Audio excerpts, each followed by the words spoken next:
Well, good morning, good afternoon. My name is Benedict Sarti. Here at Voma Energy, I'm conducting this training, training for educational purposes. And material used in this training, we do not own copyright. They are not to be used for business of anything other than training in solar energy. So this training materials we use, which for research purpose, which was research. So we don't want people using it for any other non-educational purposes or any marketing purpose or business purpose. Let me dive right into the training. Today we will be talking about sizing battery sizing. We'll be discussing our training on today material will be battery bank sizing. Why is it important? For a standalone system, battery bank sizing is of factor importance. For the greater systems, for a hybrid system, battery bank sizing is important.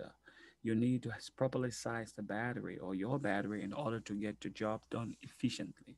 If you undersize the battery, you will have problem with having energy during hours that you have no sun in the evening, in the night when there's no sun, or during cloudy days. So your battery need to be properly sized.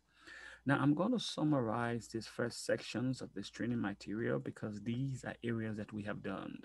Let me dive right into the learning objectives of this training. We are going to identify factors that affects battery bank size. We're going to describe how factors affect life cycle. We review battery bank design parameters. Now, we're going to focus on details of size and battery bank that include the battery bank size. We're also going to look at factors that affect the cycle. What to talk about cycle? Cycling has to do with the lifespan of the battery, the expectancy. How long is expected that this battery should last? How long is expected that this battery should be able to provide backup power for the end users? So it's important to take that into consideration. Now let's talk about the battery bank sizing overview. We talk about power drawn by load, which is used to size the inverter and generator. The total instantaneous wax used by load, including load. We talk about the AC and DC average data load, the average kilowatts hour daily. Account for all DC and AC load and inverter efficiency. Ultimate battery bank size affects by other factors with the days of autonomy. Now, what is days of autonomy? The days of autonomy are days that you'll be using your system when there are no sun at all, maybe during the cloudy time or there is a storm. Now, these are days. Sorry, I was out yesterday and I may be coming down with my allergy due to the pollens.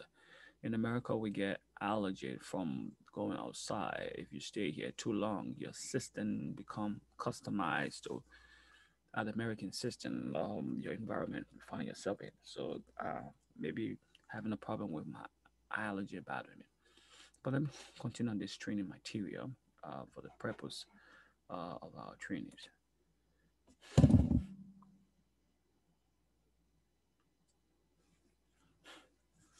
Okay, I'm sorry for that. Now back. All right.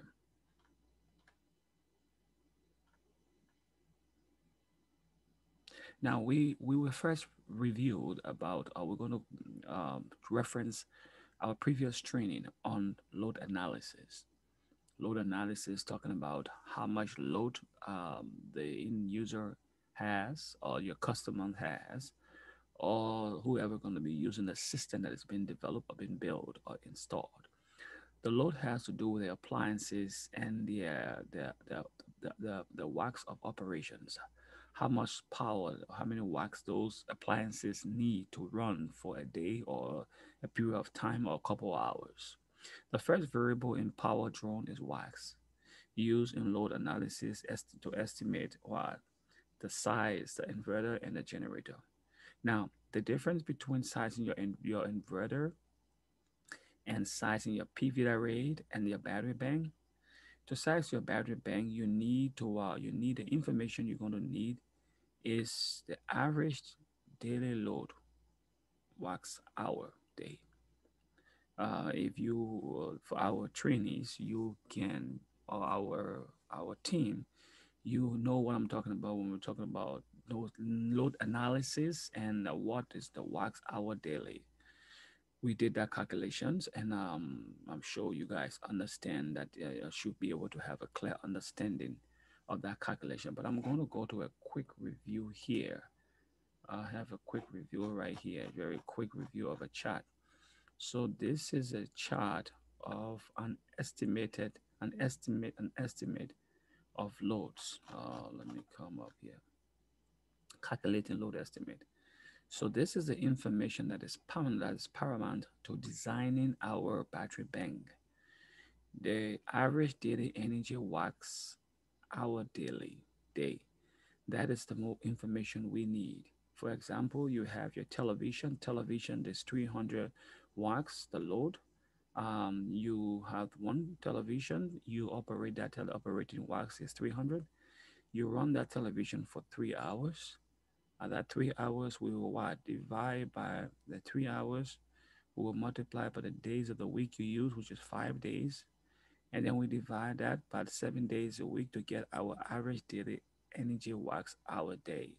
So that's the information. Down here, we have 10,651. That is the wax hour daily. That's what we need to size our battery bank. All right, and move forward. Now, days of autonomy, numbers of days during which a battery bank will supply average daily load without being recharged and without reaching the design DOP. What is the design DOD? The depth of discharge. When you design a battery bank, you set the battery bank depth of discharge. Recommended for lead acid battery, 50% depth of discharge. If you have lithium ion battery, lithium ion battery, they can be set up to 100% depth of discharge or 90% to be very safe. But for lead acid battery, which are gel batteries, we set those battery depth of discharge to 50%. You can push it a little bit if you want, but that will affect the expectancy, the life cycle of the battery.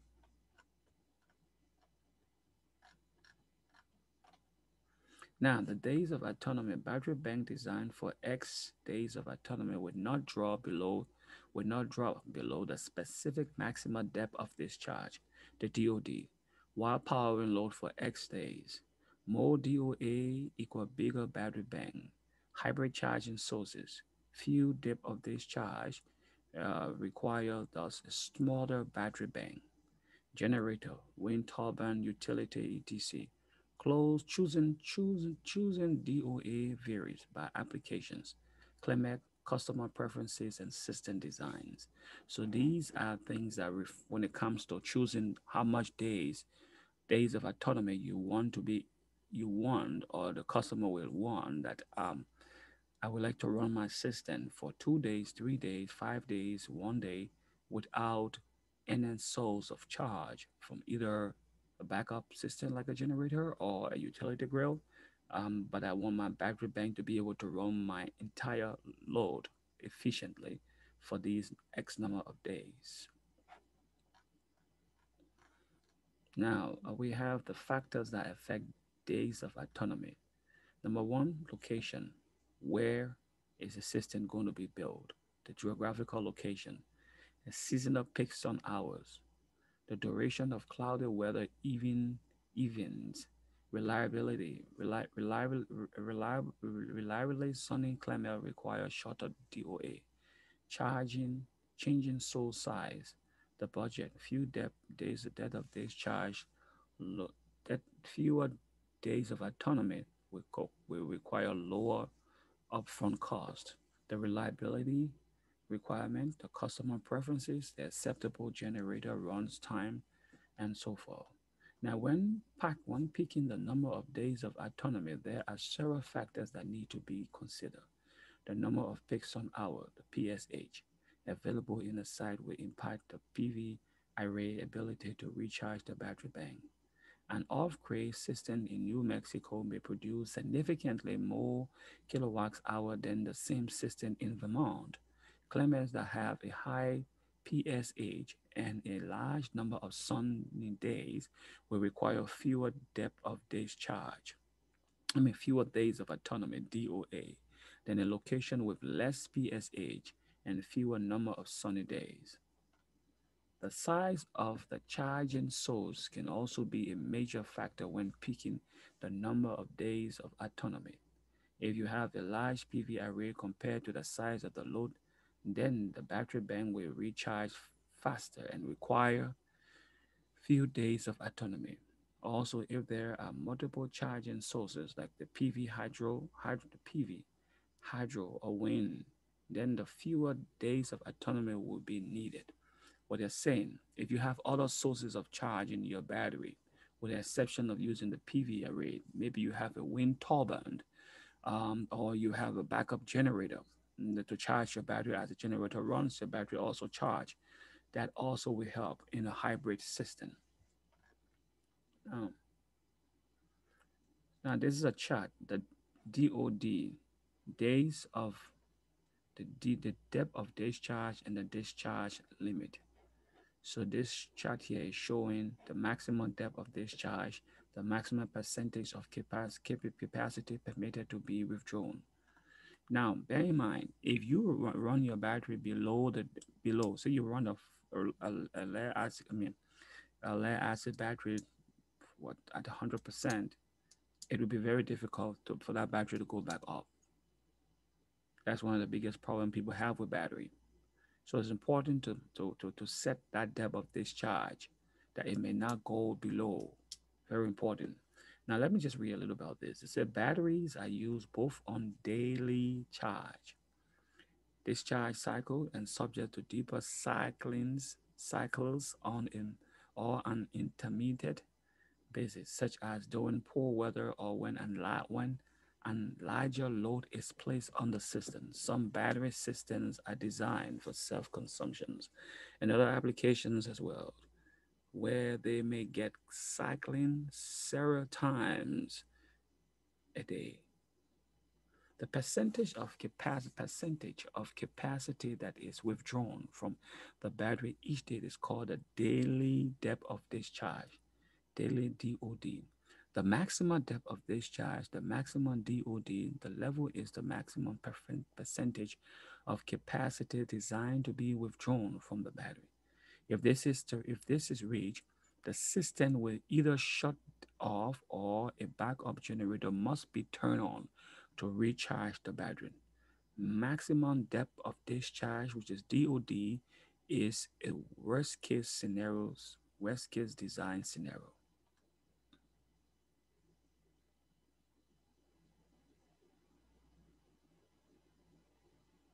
Now, they're saying here this graph shows a battery, the depth of discharge. They say the graph on this slide shows battery state of charge, SOS. Remember those different SOS on the left ventricular axis and depth of discharge DOD on the right ventricular axis. The purple curve shows the cycling SOC, state of charge, and the DOD, depth of discharge for this battery bank during a week. The green line shows the daily DOD for day 4. The dotted blue line represents 80% depth of discharge, 20% SOC, which is state of charge. This is the maximum depth of discharge used for this system design. You can see that after day 3, the battery SOC dropped, and after day 6, the battery are close to the maximum depth of discharge limit. At the beginning of day 7, the battery must begin to get charged, or the battery bank minimum depth of discharge will reach. So they're saying here, see the charges? Over 6 right here. 66. This daily DOD, average percentage of capacity withdrawn. So that's just what the graph is showing. You will be able to have access to these material. Let's talk about battery life. The cycling life. Number of cycles a battery bank a battery can provide to a specific depth of discharge, DOD, decreases with higher DOD. More heavy discharge cycle equals shorter life. Float life. Expected lifetime for batteries that are maintained in floods. Most of the time, flood life decreases at higher temperatures. Sufficiency of plates limit flood life for lead acid battery. When selecting a battery, there are a number of different criteria to consider. One of the essential ways to compare battery is to look at how many cycles a battery is rated for, given a specific depth of discharge level. For example, a battery may have 2000 cycles at 30% depth of discharge, but only 1000 cycles at 60% depth of discharge. The battery manufacturer may provide a chart which shows the number of cycles for different depth of discharge level.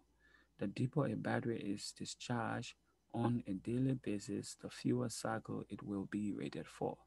Also note that the desired days of autonomy will affect the daily depth of discharge and vice versa.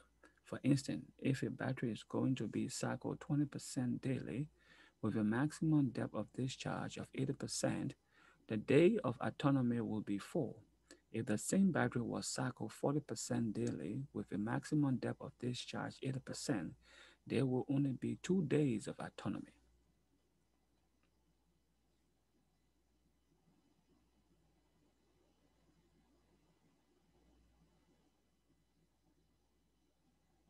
Now, this is a very important key area here. I'm going to go over it. They say when selecting a battery, there are a number of different criteria to consider. One of the essential way to compare battery is to look at how many cycles a battery is rated for, given a specific depth of discharge level. For example, a battery may have 2000 cycle at 30% depth of discharge, but only 1000 cycle at 60%. The DoD, the battery manufacturer, may provide a chart which shows the number of cycles for different depth of discharge levels. The deeper a battery is discharged on a daily basis, the few cycles it will be rated for. Also note that the desired day of autonomy will affect the daily DoD and vice versa. For instance, if a battery is going to be cycled at 20%, daily with a maximum depth of discharge of 80%, the days of autonomy would be 4. If the same battery was cycled 40% daily with a maximum depth of discharge of 80%, there will be only 2 days of autonomy. This is a very important key factor to take into consideration when choosing your battery because you don't want to set the days of autonomy for a battery that should at least minimum maximum of 2 days to 3 4 days. You will affect the cycle, the lifespans of the battery. Flood life of a battery. The flood of a life of a battery is its expected life when it is rarely cycled. A state a state of use called flood service. This is common situation with multi-mode, the greater with battery backup system, as the batteries are in standby most of the time and are only cycle when there is a loss of utility power. In many cases, these batteries will only be dep- deep cycle a few times over the life of the system. In this situation, the depth of discharge can be higher than normal because it will only cycle a few times in a year. So higher cycle life does not have the same impact. The flood life specification is an indicator that all battery, even if not actively charged or discharged, have a limit lifetime. For example, lead acid battery eventually end up with sufficient on the plate, limiting their useful life. Flood life also decreases when batteries are exposed to elevated temperature. elevated temperature.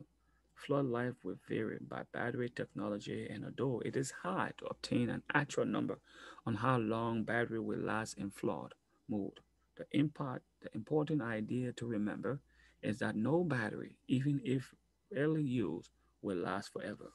Now, I want to say the gray tire system in developed countries like United States and most people has some people has a system called the gray tie system, which means you have a solar system over your home. You still have the LEC, the utility grill, which is the national grill or whatever grill company, and then you have a backup system. So in case there is a storm, your system will operate on the battery bank and you will still have access to power. That's why in some communities, when there's storm and everybody lose power, you notice that Mr. Brown down the street still have his lights on because he prepared for what they call rainy days.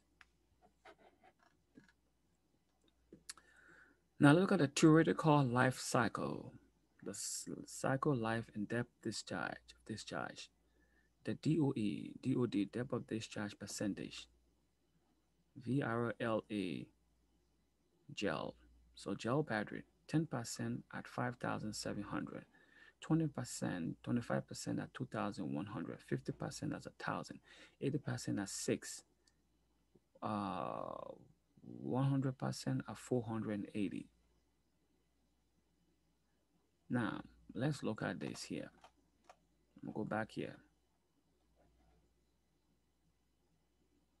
I'm saying right here, for instance, if a battery is going to be cycled for 20% daily with a maximum depth of discharge 80, the days of autonomy will be 4. If the same battery was cycled 40% daily with a maximum depth of discharge of 80, there will only be 2 days of autonomy. So we're seeing the percentage here in this chart. So you should take into consideration which battery is preferable or which battery will provide or can be used if there be the need for a longer days of autonomy in designing your system. When we look at this here, we look right here, a lithium ion battery at 10% is 800. At 100% is 1000. The gel, the AGM battery, 250. Gel battery, 450. So most preferable battery for a longer depth, days of autonomy when designing a system, you have to tell your client that if you want the system to run by itself without any form or source of charging, during days of autonomy, during bad weather or storm, I recommend a lithium ion battery because I can have this battery run at a depth of discharge of at maximum of 100%, and it would not affect the battery. Even I can set the battery to be very safe at 80%, and the battery would not be affected. Very important factor to take into consideration.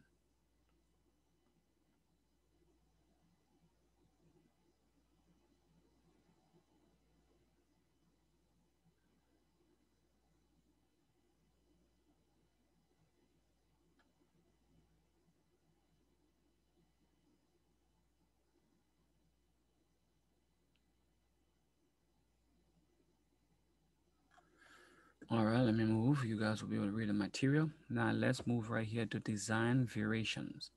Days of autonomy considerations. For same average daily load and same size and model batteries. More days of autonomy, larger battery bank. Fewer days of autonomy, smaller battery bank. Depth of discharge considerations. For same average daily load, lower days of autonomy, 20% equal larger battery bank. Higher days of autonomy, 80% equals smaller battery bank. For same size model battery, lower days of autonomy, 20% equal more cycles, long life. Higher depth of discharge, 80% equal few cycles, shorter life. So by now you should understand that when designing a battery bank, the number of days of autonomy, which is DOA, and the depth of discharge, the DOD, must be considered. As far as the DOA, typically, the more DOA, the larger the battery bank. Conversely, the less DOA, the smaller the battery bank. Similarly, we can make design decisions. We can make design decisions regarding depth of discharge that can increase or decrease the battery bank size. If we choose a depth of discharge of 20%, we will need a large battery bank since we do not want the system to go below that depth of discharge during daily operation. If we choose a deeper depth of discharge like 80%, we can design a smaller battery bank, though it will not last as long as the bank getting this long as the bank getting discharged to 20% daily. All other things being equal for many battery type. The 20% depth of discharge system will have more cycles and last longer, while a system with depth of discharge 80% will have few life cycle and last and not last longer. Remember that. Temperature effects. High temperature life decreases cycling life for all battery type. In part varies by chemistry. Temperature can also affect the capacity, especially for lead acid. Remember, if you're in a very hot climate where the battery is stored, what they're talking about the temperature, not the outside temperature, talking about the temperature in the room. Temperature does not affect lithium ion battery or nickel ion capacity. Don't. Check manufacturer specification for effects on temperature. In one way or another, temperature affects all battery types. Some battery chemistries like lead acid will have reduce cycle life at high temperature. Lead acid battery also have less capacity at temperature below their rates temperature, which is usually 25%. Other technology like lithium ion, nickel ions are less affected by temperature. Their cycle's life and capacity is not impacted by variations in temperature. Some lithium ion batteries cannot be charged at temperature below freezing. Hmm. Although battery types have an operating temperature range, which can vary significantly between different battery chemistry, some batteries are more tolerant of extreme operating temperature. It is important to identify the operating conditions the battery bank will experience and then check manufacturer specifications to find a battery bank that can operate in those conditions. So you should take into consideration the temperature variations of the battery. If you're sizing your system in a for an environment that will have higher temperature, you should check the battery temperature variations so that way you know if the temperature will affect the life expectancy or the cycling of the battery. Now let's move forward. Lead acid capacity and temperature. The temperature of 25 degrees Celsius capacity is at 100% multiplies by 1.0 if you're doing your battery sizing. At 20%, at 20 degrees Celsius, we have 96%. At 10 degrees Celsius, we have 80%. These are this is at 0 degrees 78, minus 10 degrees 68, minus 20 degrees 56, minus 30 degrees Celsius 44. These are the multiples. We will use these factors as we proceed further. Now you see manufacturer for temperature multipliers for specific battery type and the models.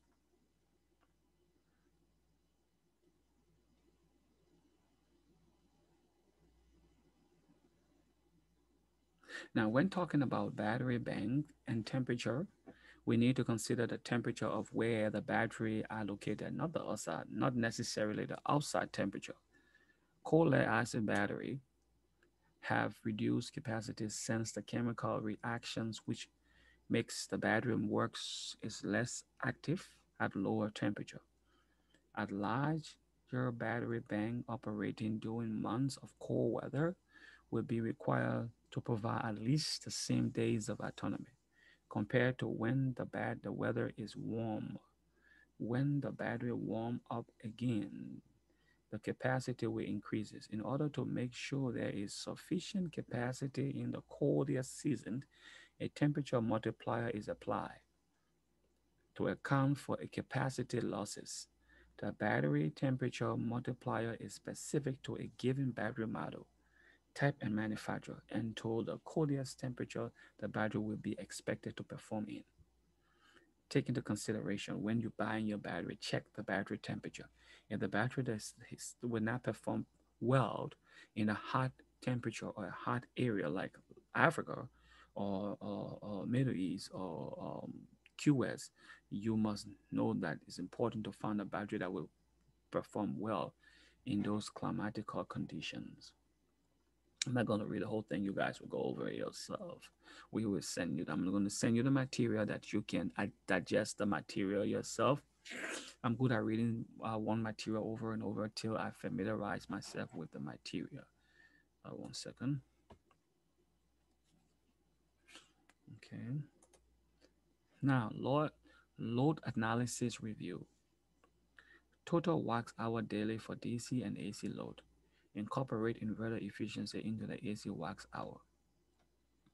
We did this load analysis equation for DC and AC load requirement. You have what we have the surge load, you have your flood, your power factor taking into considerations when you're sizing your system for your inverter sizing. We spoke about this in our previous training when we talk about sizing load or load size, load analysis. A proper load analysis will take both AC and DC load into considerations. In a system with an inverter and AC load, the inverter itself is a DC load that has to be counted for in the load analysis. We spoke about that. To power AC load from the battery bank, inverter efficiency losses from the process of inverting DC to AC need to be accounted for. Divide the AC load by the inverter efficiency, for example. If the inverter efficiency is 90%, you divide 90% into change it into decimals, that would be 0.90. Now, you should know that little bit of math, small, very small. To get the true energy value required for the AC average daily energy, the equations on the slide is reviewed from the load analysis lessons and shows the equations in calculated the equation to calculate the average daily energy total wax hour per day or wax hour day for a system. Let's say the AC average daily energy divided by the inverter efficiency plus the DC average daily energy equal the total average daily energy wax hour equal per day. Now DC average daily energy plus the AC average daily energy divided by inverter efficiency equal average daily energy.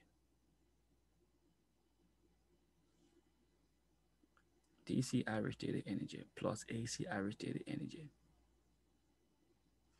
Now let me look here. I'm gonna see you on this right here. I look at this load analysis and I'll be able to give it to you.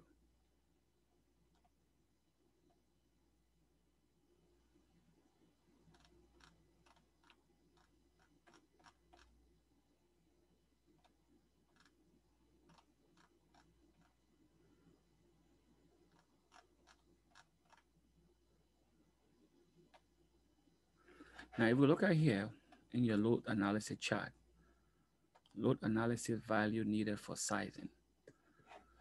Remember when sizing your battery bank, you need your average daily wax hour day. This is the information you need. Now when sizing used to size your inverter and generator, this is what you need. You have to add the load that has surge to find the VA. I don't want to go over it, but just a little bit of review. Now, first, the AC average daily energy required by the load was estimated to be 3,540 watts hour daily. This number will be used to size the PV array and the battery bank. Both the array and the battery bank will be providing energy. Next, we will take the AC total operating watts, which is 1910 watts, and add the power factor added. So this saying AC operating watts is right here, operational watts. And then add the power factor. There are load with power factors. If you see right here, you have appliances that has power factors. You have appliances that have power factors. We have appliances that have surge load, like refrigerator. They have surge load. Refrigerator don't just run all day on the same wax. They have surge load, so that's what the surge loads are. Next, we would take the AC total operating wax, which is 1910 wax, and add the power factor, adding 850 VA to get total design VA. We have 2760 VA. Now remember, we have the operational wax of 1910 wax plus the VA, and then we have 2600. That would be what we will use, 2600 VA. Now this number will be considered when sizing the inverter or generator. So if you're going to design a hybrid system, you have to take into consideration all the appliances on the load that has surge and power factor. So you can size your inverter properly, and you can size the generator size that will properly, betterly charge your system in the absence of having the PV array to provide sun to recharge to charge your battery. All right, just one quick review. Now let's come down here. Defining battery bank capacity, the overview. These are the most important things when sizing battery. The DOA, the days of autonomy, 1. DOA, days of autonomy, 2. DOA, days of autonomy, 3. The question is how many days of autonomy? Now, wax hour daily normal voltage would be step 1. The wax hour, we would have to convert that into amps hour. So your wax hour have to be converted into amps hour. Step 2, the account which will account for the days of autonomy. So we divide our wax hour daily by the amps hour, and that's what we're going to do. You understand the first further. The maximum depth of discharge percentage, step 3, and the temperature corrections. Now let's go down into this. Step 1. I'm going to read this. At this point, we have defined the main factors to consider when sizing a battery bank, but how we will account for them in practical sense. A great way to approach this is by sizing the battery bank, beginning with how many watts hour daily the battery bank need to provide to a load. Battery bank need to provide to the load. This is going to be the starting point. All right, number 1, we have to define the daily capacity in amp hour. So our wax hour, I'm going to show you wax hour.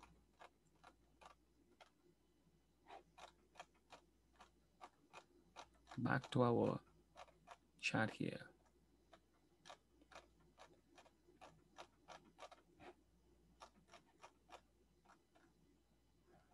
The wax hour daily.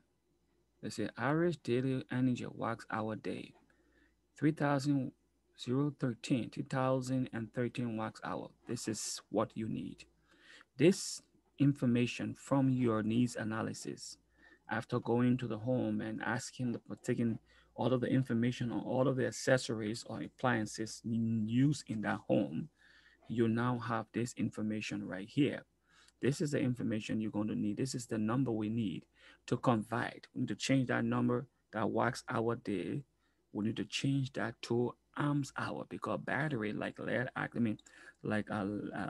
acid gel battery, auto battery use wax amp hour. Only lithium ion use wax hour. So we have amp hour. So we have to convert that to amp hour. In order to convert this 3013 wax hour day to amp hour, we have to divide that by the system volt, by the volt of the battery. Let's go right here. 1. First, the wax hour day required to require form doing load analysis need found you found that doing load analysis need to be changed to amps hour day because for many battery types the units used to define size of battery or its capacity are amp hours. Since wax hour daily equal V, which is a volt times an hour, that is commonly known the wax hour. In order to find in mathematics, in physics, to find your wax hour, you have to multiply the volt times the amp hour. Then we have to convert that from wax hour daily to amp hour now. We're going to do it vice versa. Require you to divide wax hour day by the nominal system voltage resulting in the average daily amp hour requires. Now, number two, I will explain that. The amount of amp hour daily defined in step one will need to be available for X amount of days of non-sunshine or non-sunshine or days of autonomy.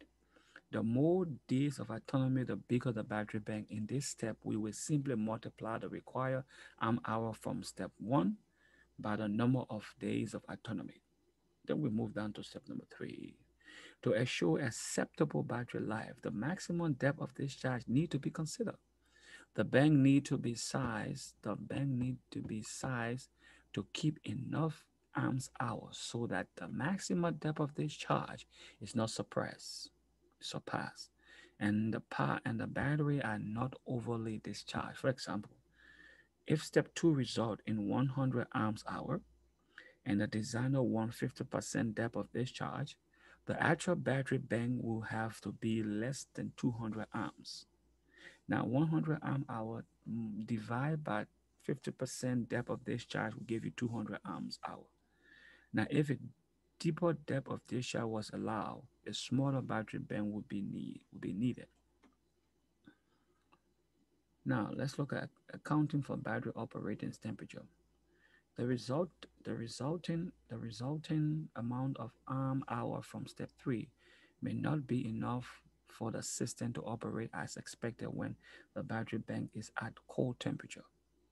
This is why the temperature correction factor must be applied, which will increase the battery bank final size. It is important to read the manufacturer specifications in regards to the temperature because it affects some battery types more than others. For example, lithium ion and nickel ion do not have need they don't need a temperature corrections factor because temperature does not affect their capacity. Now, often the size of the battery bank can be reduced with use of bank backup generator. One of the most optional options is to have the backup generator by operating the generator when poor weather occurs or when lies surface load are being operated. A smaller battery bank can be used. In these scenarios, the battery life may also be improved. The depth of discharge may also be reduced since the generator not only power some of the load, but also charges the battery. In the following slide, we will elaborate on the calculations for each of these steps. Now, total daily capacity, define battery, define the battery system nominal voltage, criteria, series, and parallel lesson, typically 12, 24, or 48 volt. Define the battery system nominal voltage in series and parallel. If you're using a 12-volt battery or 24 battery or a 48-volt battery, maybe 350 volt or higher. So that's what they're saying. That's the system, the nominal system voltage has to do with the battery, the volt of the battery you are using. Now, I'm going to go down. Defining the average load an hour daily. Let's run down here. The average daily energy wax hour required divided by this DC normal system voltage equal average daily amp hours required.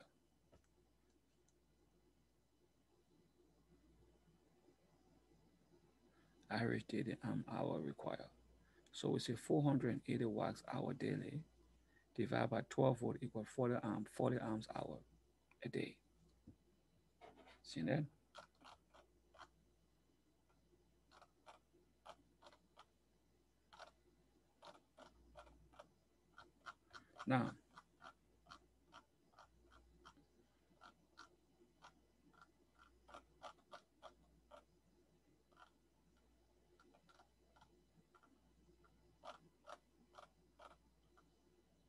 Now, right here, we take that 40 amp hour a day, then we multiply that by the days of autonomy.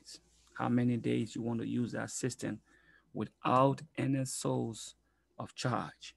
So we have here 3 days. The customer wants the system to run for 3 days with no sources of charge. So we say 40 amp hour times 3 days, we have 120 amp hour. Good. Now that 40 amp hour can draw from the battery bank for 3 days straight with no sun or other charging source. Now we have the next step is to divide the next step, divide by the maximum depth of discharge. How many percentage of the depth of discharge? So we say 120 divided by 0.50, which is 50%. We have 240 amps hour right here. Now, if the designer wants the maximum depth of discharge to be 80%, so we say 120 divided by 0.80, we have 150. At 80%, we have 150.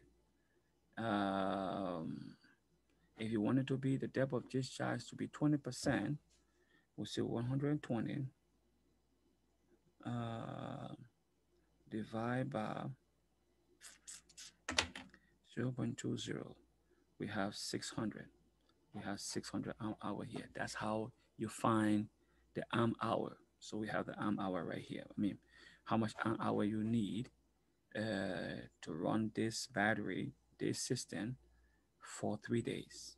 I mean, for at 20% for 3 days, which means every day the depth of discharge, when it reach 20%, the battery will not give out any current or any power. Now we have multiplied by the temperature correction factors. For this battery here, the temperature correction factors is 1.17. So we say multiply by 1.17, we have 702 if you use 20%. But I'm going to use the given factor, the follow the book. I'm going to use 50%. So we say 120 multiplied by 0.50, we have, or divide, not multiply. 120 divided by, just say 0.20. You will have, no, 120 divided by 0.50. You have 240. So that 240, which would be right here, 240 amp hour, we're going to multiply that 240 amp hour by what? The given temperature correction factor. The battery has a given temperature correction factor. So to properly size your battery, you must read the manufacturer instruction or manual that will tell you the corrections of that battery. So over here, we have the given temperature correction factor of 1.7. So we're going to multiply our 240 amp hour by 1.17, 1.17. We have 280.8. So let's go there. We have to factor that in uh, so we can have an accurate number. So we take 280. It is easy to see how quickly the battery bank capacity get bigger. Now, the battery bank that was previously sized at 240 amp hour will now be 240 amp hour times 1.17 equal 280. 240 times 1.17, okay, equal 180. So that's 180 we're going to use. We have 180 amp hour. We need to size this system. the size to run a system of right here,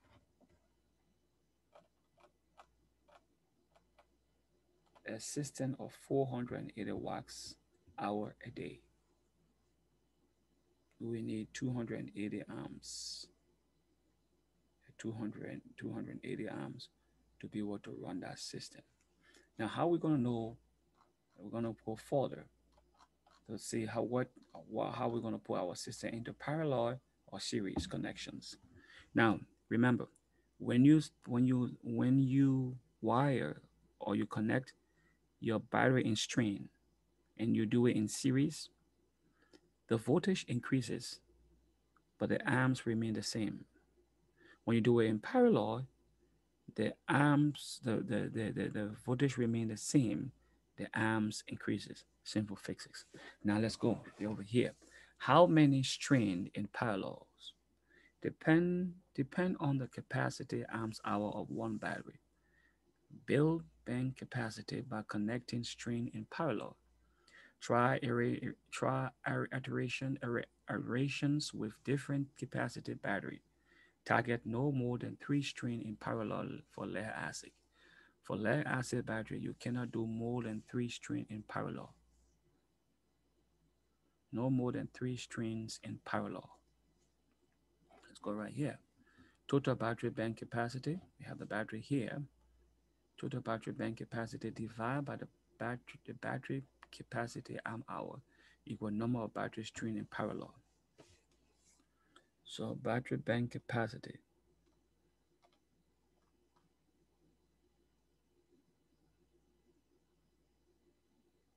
So our battery bank capacity right here is 280. 280 amp hour. 280 an hour divided by what? Divide by the battery capacity amp hour. Let me read on this for a little bit so you can understand.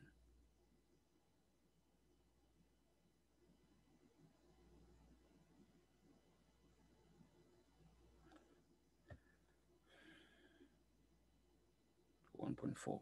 Now, the battery bank capacity amp hour, every battery has a capacity an hour if it's of a lead acid battery or gel battery. We have maybe a 200 amps amp battery, 220, 225 amps battery. It varies. It's very varies. Now let's go right here. Normally, I don't want to do a lot of reading. I'm doing a lot of reading. So we'll just have the reading.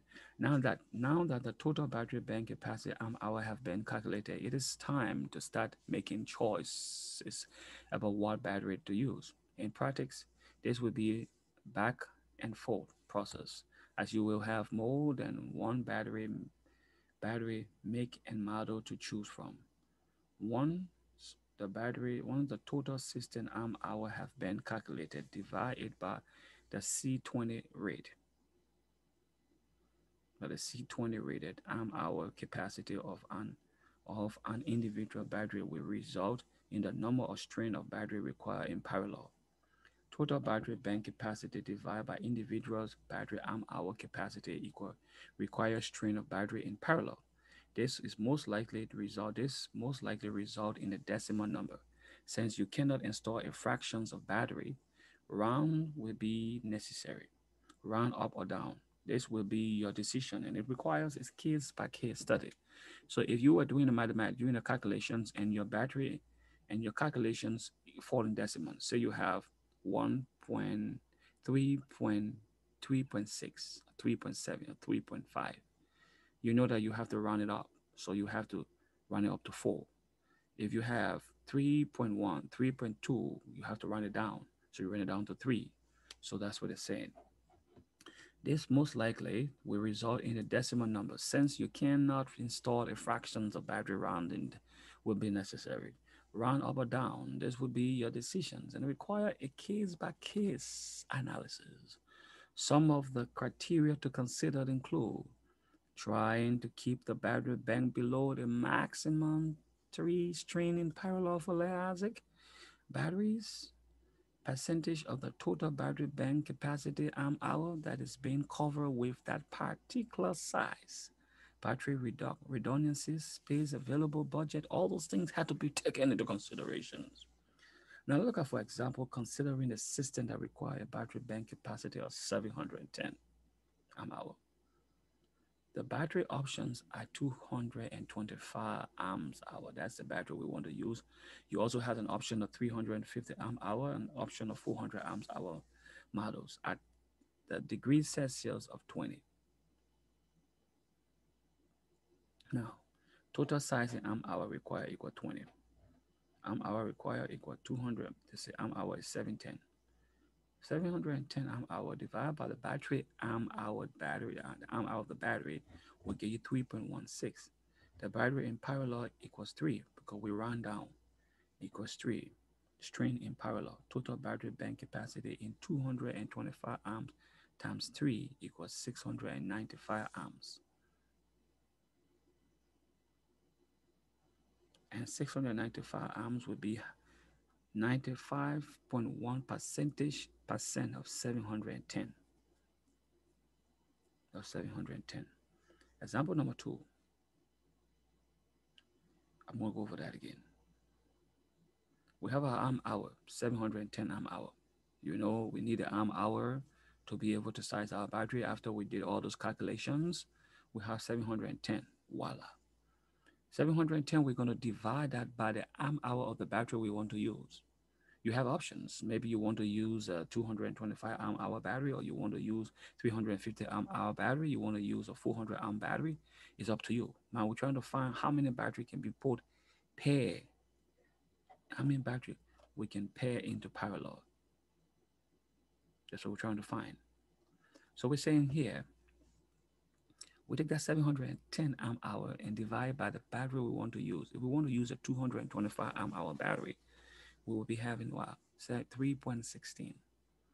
You notice that we round down, we round up because we had 3.16. So we round it down so we get 3 string. Now this 3 string multiplied by the battery we want to use will give us 695 amp hour. It is not equivalent to 710 amp hour, no. But what we're saying here is we're going to divide this here. Now we want to divide 675 by our amp hour to find how many percent. So our percentage is 95.1. That's a good one. Let's move down to number 2. We have 710 amp hour battery. We want to divide that by 350 amp hour battery. We got 2.023. Battery in parallel means 2. Battery in parallel. Total battery bank capacity. Now we say 350 an hour multiplied by 2, that's 6, that's 700. When we divide that, we have 98.6. So if you have choices of battery, 95.1% or 98.6, what percentage you going to take? And let's move that to 400 amp hour. 400 amp hour, we divide 400 amp hour, 710 by 400 amp hour, we have 1.78. In this parallel, we have to round up. So we round it up to 2 string in parallel total. Now, if we multiply 400 amps battery in 2, we have what? 800. So we have 800 here. If we divide 800 by 710, we have 113 of the total system amp hour required. So we have more percentage, overflow of the percentage. The smaller battery bank in example 1 result in the smallest battery capacity. So that's what you're saying right here. It's very, very, very, very explicit. That's how we find our parallel connections. Now, we write down our parallel connections. We know that uh, we know our parallel connection is going to be.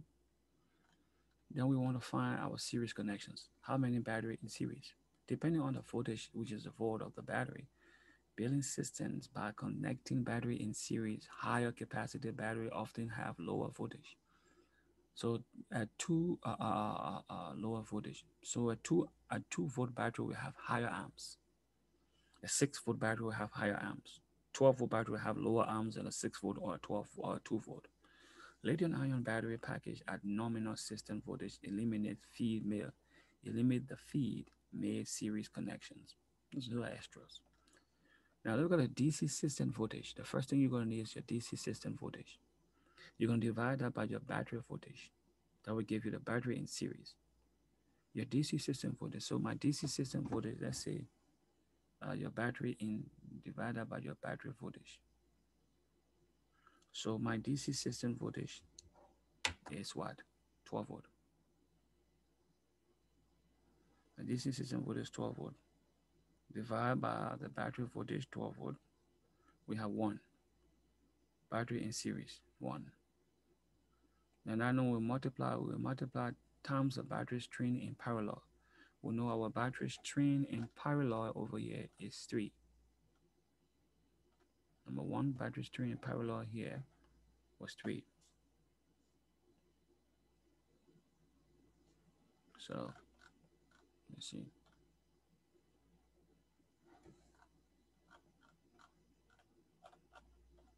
That's what it's saying right here. Divide the nominal DC system voltage by the voltage of the single battery, result in the number that must be wired in series to form each string. If a selected battery is 6 volt and the system volt is 12 volt, we will need 2 battery in series. 12 volt divided by 6 volt equal 2. Now we multiply the number of battery series by the number of battery in parallel. So if we multiply 2 by the number of battery in parallel, that we will also find the number of battery required. So we have 2 battery in series. The 2 battery in series will multiply it by the number of battery in parallel, which is 3. So we say 2 times 3, that's 6. So you need 6 battery. You need total of 6 battery. Now, I'm going to use this load analysis here. I'm going to use this load analysis. The first thing we're going to do, we're going to take this amp hour here, which is 3013, which is 313. We're going to change that to an amp hour. I'm going to go back right here. Number 1.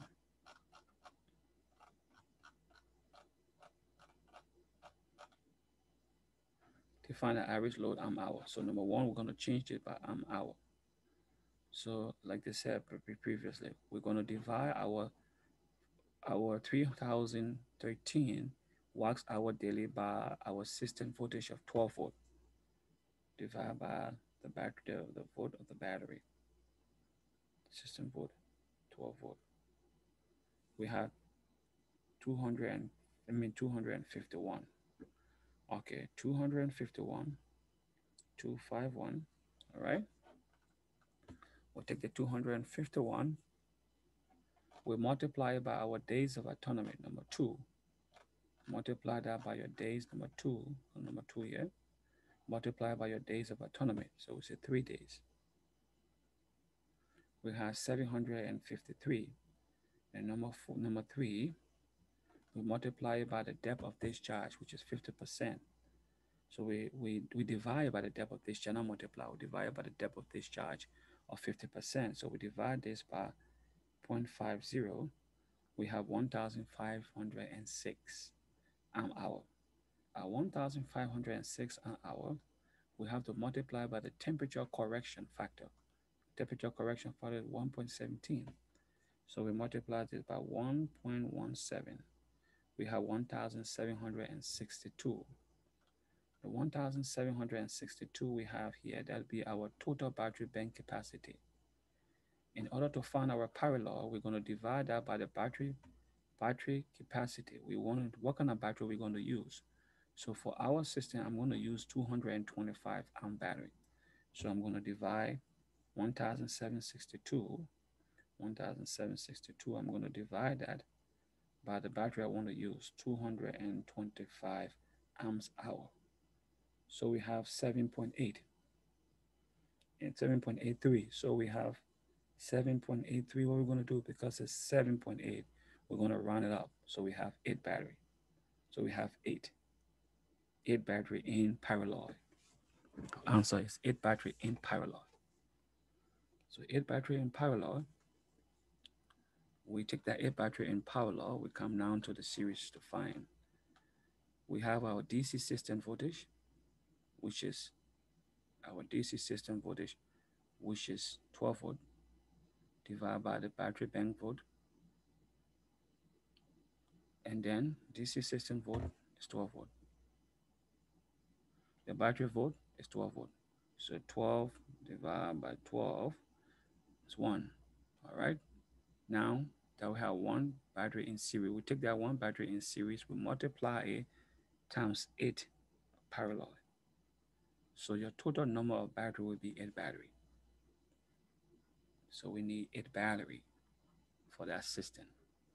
We need 8 battery to run at 3013 amp hour. We need 8 battery to run that. That's what we need. I'm going to do another example. Over here, we have 10,651 amp hour. Daily average wax hour day, 10,651. All right. We take 10,651, we convert it into amp hour. So right here, we go back to step number one. Step number one, we have to change this to an amp hour. So 1,651, we're going to divide it by our to find amp hour. We're going to divide that by the capacity. We have changed that into amp hour. So we divide this by 12 volt. We have 887. 877, I mean. 877. All right. Now we have changed our wax hour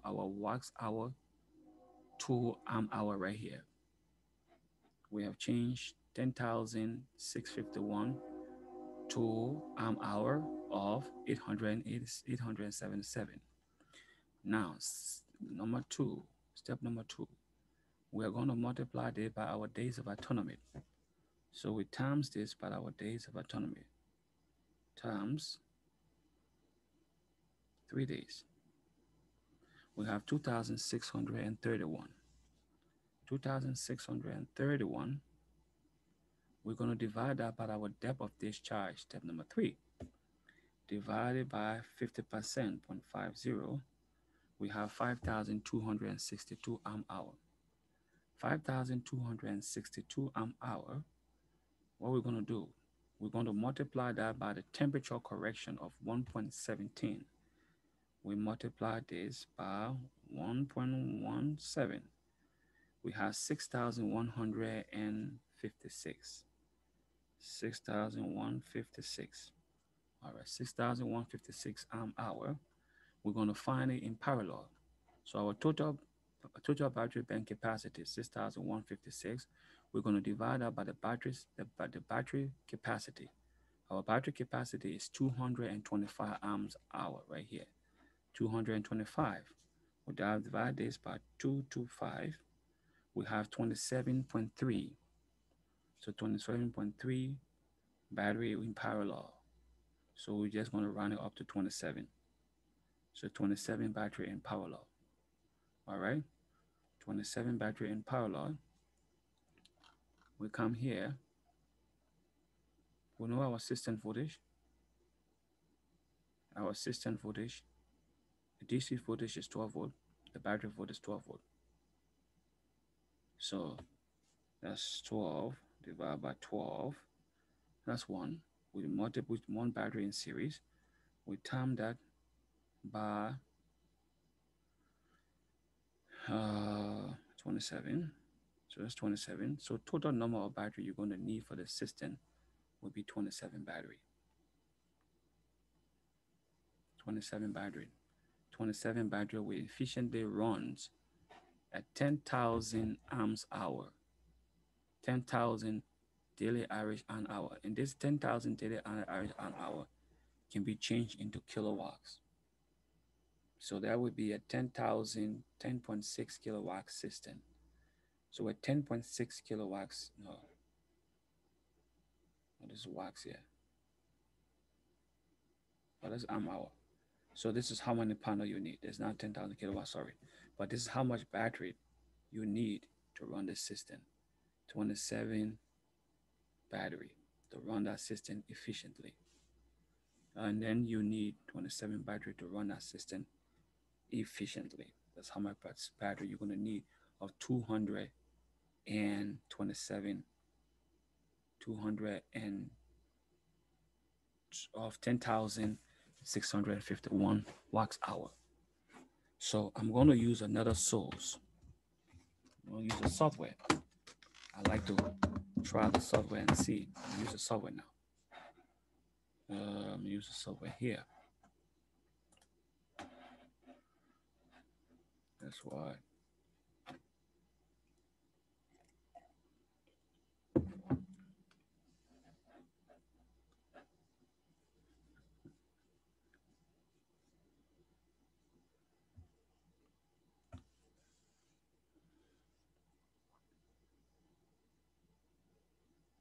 All right.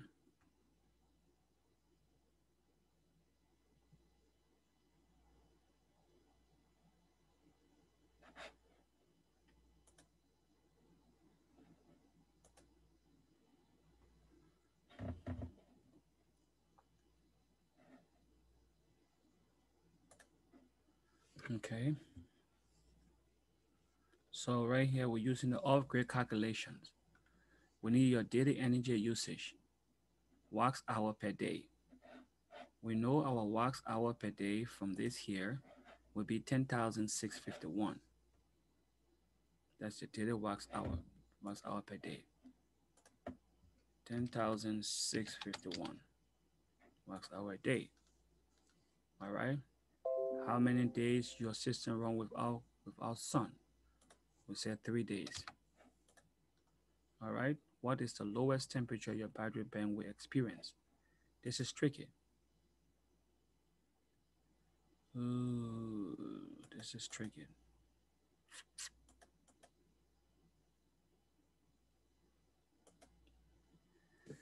Oh, okay. Hold on. I need that information from here.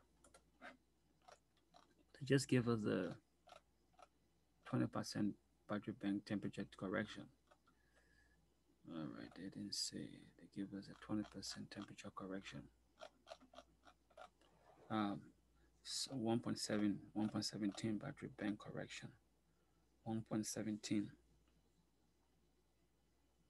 Hmm.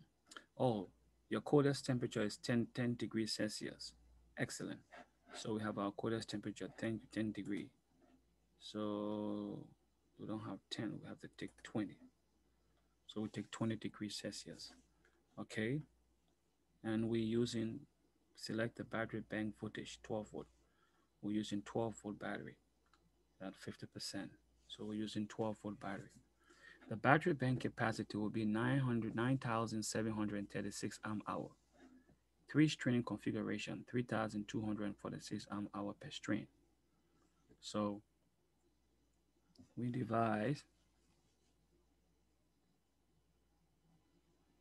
let me see, 9,738 divided by 225. All right, that's too much of a battery that's in here because it's 20, because this is 20%. This is 20%. We need to get 10%, but it won't let us do 10%. So I would and the number of enter the Irish sun hour for your location. Irish sun hour for your location. Oh, sorry, they didn't tell us the Irish sun hour.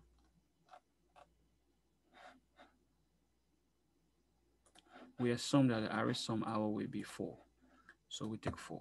Most areas is 4. We take 4. So the total watts of solar panel that you will need would be 3,461.6. 3,461.6. The watts are okay. No. Okay. I want to see. So tell us. Uh, 225.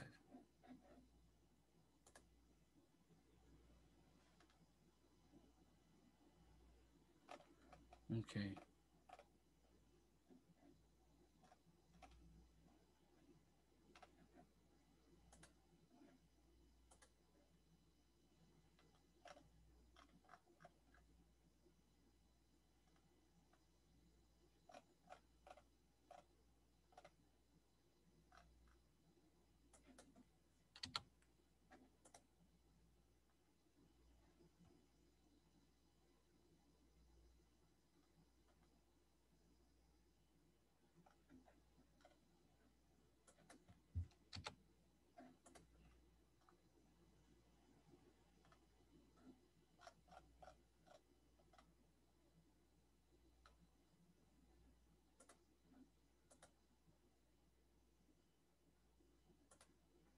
I'm just playing with temperature to see. 6,737. 6,737.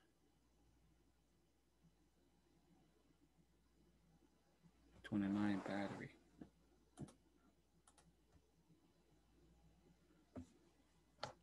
6,370 divided by 225. 28.1. 28.1 battery. So the degrees here is 70.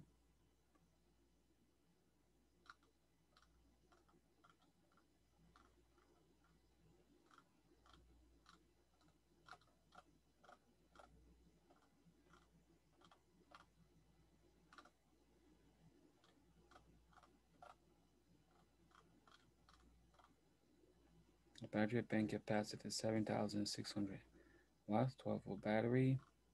So the reason why I did this is that some people rely solidly on software when designing a system.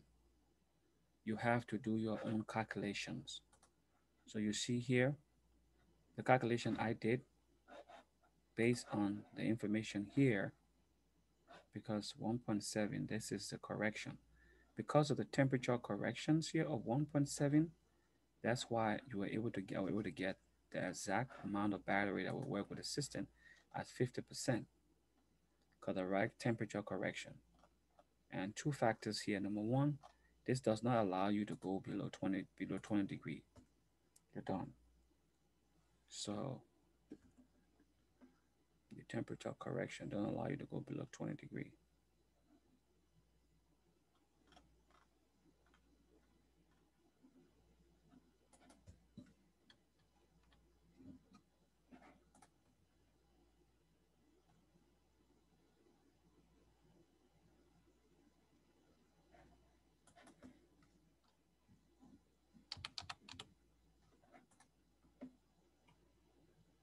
Let's see.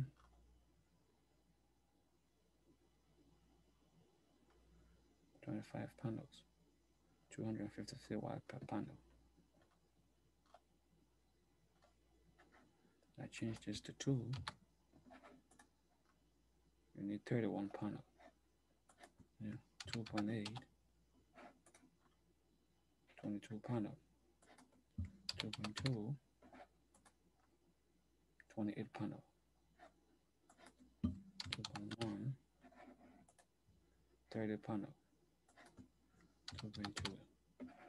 28. That's close enough.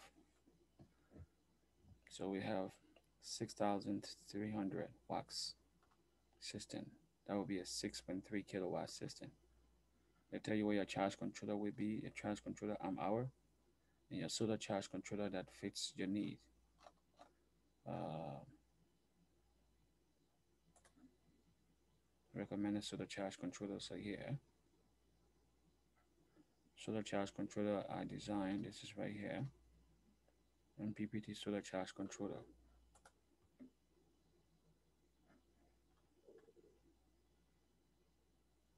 Blue sky.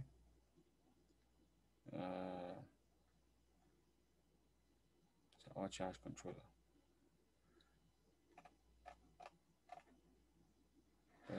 according to the information, you need a charge controller of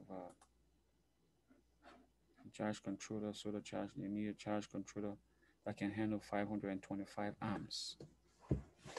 So that's just an example of building a system. And now we did our analysis, we did our calculation. We came here and used the software. You see how off we are. So if I was to change this to my amp hour, let me see if I change this to amp hour. They don't use amp hour here. They use wax hour per day. And this is right. We put the exact right our wax hour per day, which is 10,651. Right here, 10,651. One of the thing here is the fact that should be full. It's the fact that we do not have 10% here. We cannot put a 10% in here.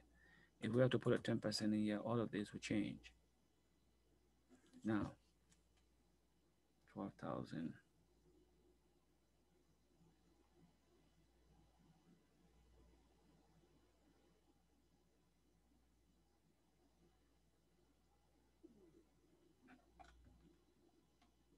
Oh no, that's the reason why I went up. I said 3 days. Okay.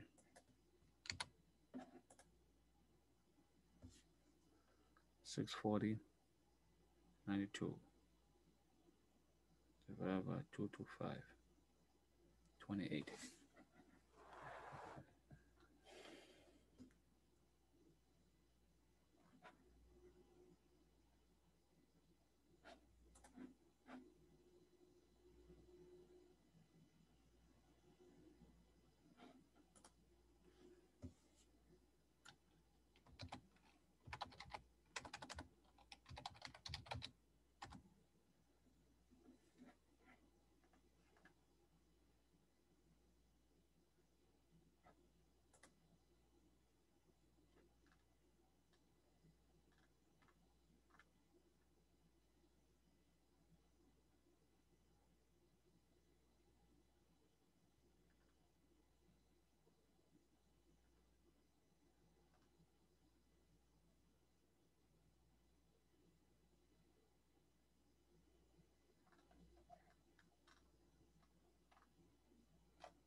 You can use this to find some out of the area.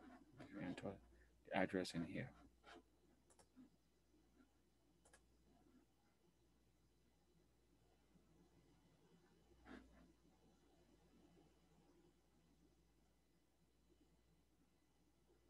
It's a lot of sources, a lot of resources here.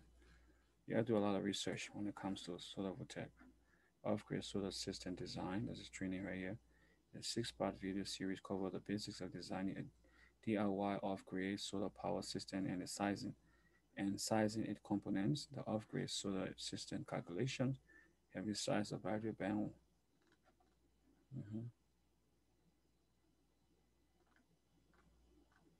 So these are all sources you can use. How to size a deep cycle battery series, and parallel. These are all articles you can use. We can do for further reading. But that's just what it is. So I use the software here to size the system. But you notice that there's some challenges. Number one, we can't get 10%. We can get this is below 7 degrees Celsius.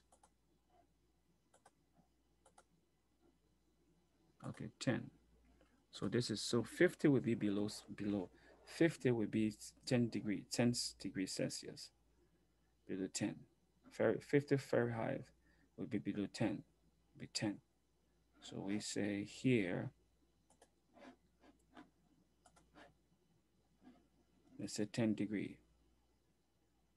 Operating, the battery bank will be operated at the lowest quarter temperature of 10 degrees Celsius, and the battery manufacturer provide a temperature correction factor of 1.9.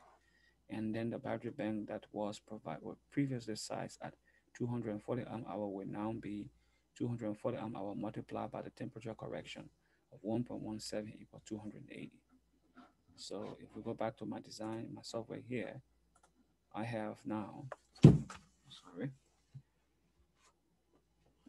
I have now battery bank capacity. I have battery bank capacity, sorry, 5,008,304. 5,008,304.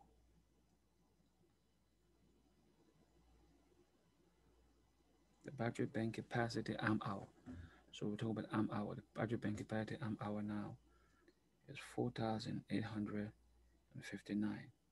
The 4,859 amp hour, we're going to divide that by 225. We have 21 battery. So this design is telling us 21 battery if we follow this system. But then we have to times that by 1.17. Okay, and the correction. So up to 25 point, so up to 25 battery. That's closer enough. So what I did was I multiplied the given battery here by the correction factors of 1.17. I got 25. So that's very closer enough. Very accurate, closer enough. So that's closer. So you could follow this here based on the fact that you are close enough at 10 degrees Celsius. If you want to do a quick design, the only take on the issue is the uh, the sun hour. The sun hour for our given sun hour. Let's see, sun hour. Let's see what they give us for some sun hour.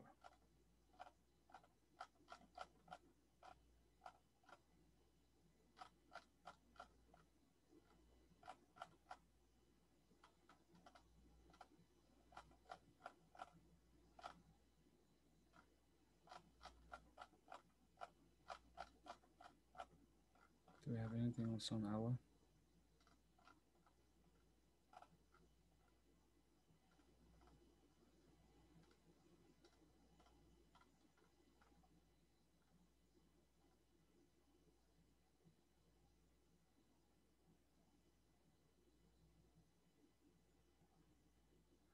No,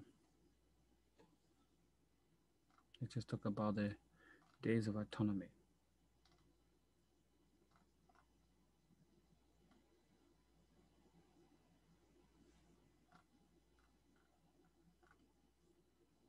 We have nothing on sun hour. Okay.